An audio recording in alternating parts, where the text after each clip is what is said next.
Di Museum Sumpah Pemuda ini juga terdapat ruang keputusan Kongres Pemuda kedua ya.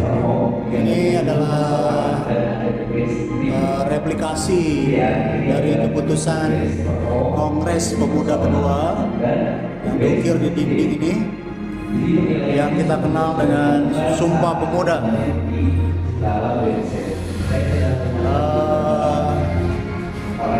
Sini juga ada keterangan tentang informasi tentang organisasi pemuda Indonesia, kemudian PPPI, Perhimpunan Pelajar-Pelajar Indonesia ya. Dan ini menarik juga tentang Manifesto Politik 1925. Ini juga satu momen penting ya dalam rangkaian perjalanan menuju persatuan dan kesatuan bangsa. Karena Manifesto Politik 1925 ini menandai satu level berpikir bangsa Indonesia memasuki mindset kesatuan nasional ya, mindset satu nusa satu bangsa. Di mana di Manifesto Politik 1925 ini kita akhirnya menyadari dan benar-benar menyadari bahwa nggak ada pilihan lain bagi kita selain dari kita harus punya negara sendiri, bahwa kita harus merdeka. Kita nggak bisa terus-menerus berada di bawah pemerintahan Belanda. Kita harus punya pemerintahan sendiri.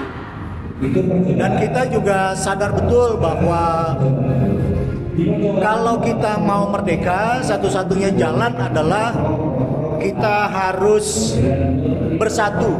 Itu hal yang nggak bisa kita tolak ya.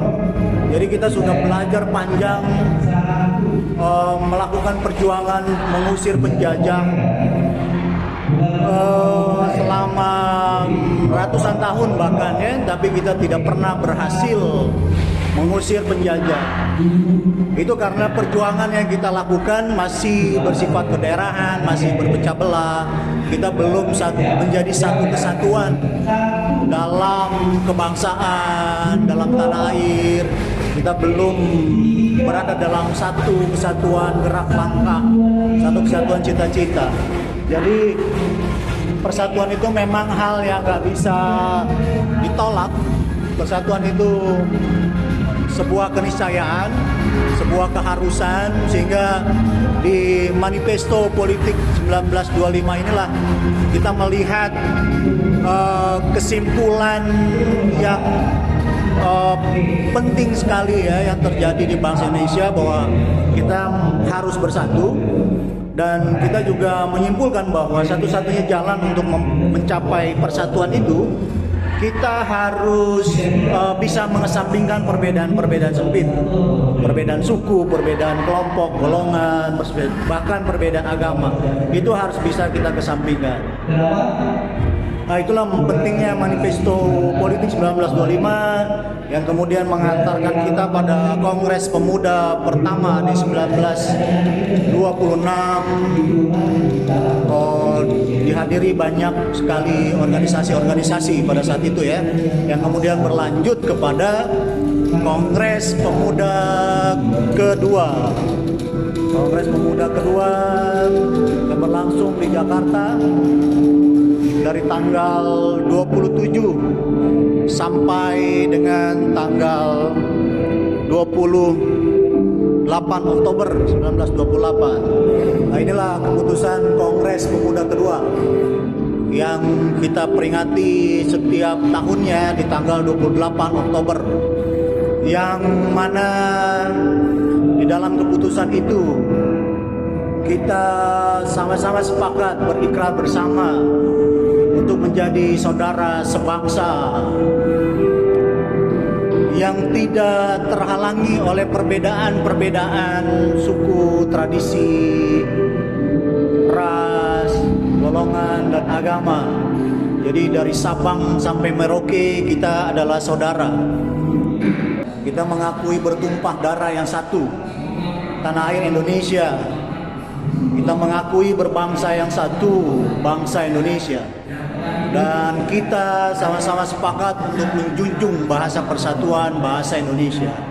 Nah, ini keputusan maha penting yang merubah arah perjalanan bangsa Indonesia yang tadinya berpecah belah, tadinya menganggap tanah air itu buat orang Aceh misalnya, tanah airnya tanah Aceh, buat orang Batak, tanah airnya tanah Batak, buat orang Borneo, tanah airnya tanah Borneo, buat orang Jawa juga, tanah airnya tanah Jawa, buat orang Makassar, orang Sulawesi, tanah airnya adalah tanah Sulawesi, dan seterusnya. Itu mindset kedaerahan itu masih begitu kuat. Tapi sejak Sumpah Pemuda, kita sama-sama sepakat bahwa tanah air kita itu dari ujung barat ini sampai ujung timur itu adalah tanah air kita. Jadi buat orang Jawa, Sumatera, Kalimantan, Sulawesi, Maluku, NTB, NTT, bahkan sampai Papua itu adalah tanah airnya. Begitu juga buat yang lain.